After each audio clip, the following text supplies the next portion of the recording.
dinh băng du khang ngầm mất mây rui lịch tùy hay cây lâu cần nề dân cần mây ca gắn quay ta xây ninh lâu na còn tạc mặt mây tươi riêng cùng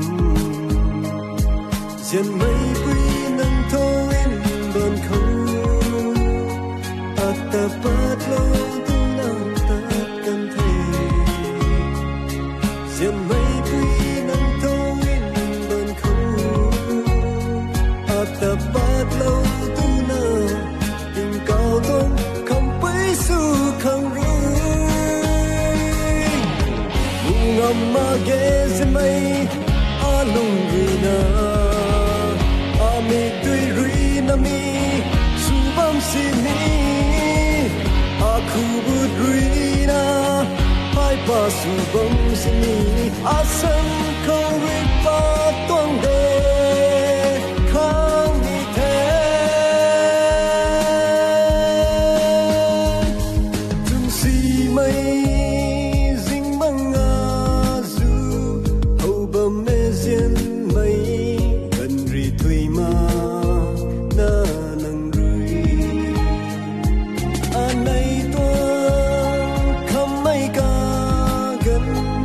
xây ninh lâu na lòng tạc mặt mây tuy riêng cùng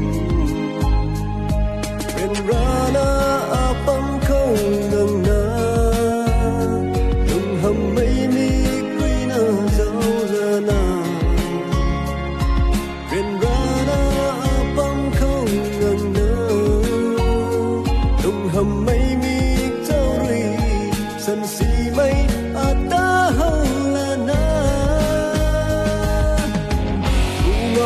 ghé dân mây lung rina ami tui rina mi subam sini aku but rina hai pa subam sini asan kau ripa tuang de khang ni the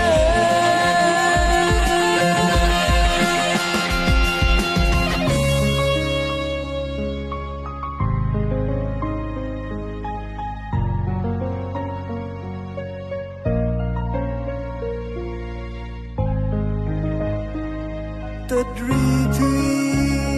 mặc na nâng ri hàng hân đất na tất cần thế gian mây nâng thâu dừng si mây dính băng du dân mây nâng ri na măng khâu quang lâu là na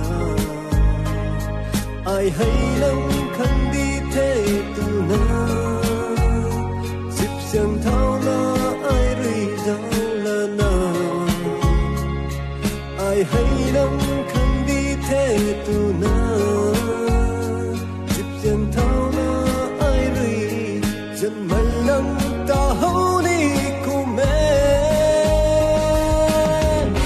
ngầm mà ghé dân mây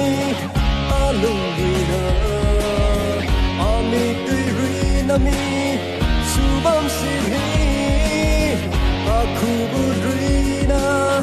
hai pa subam sini asan kau ripa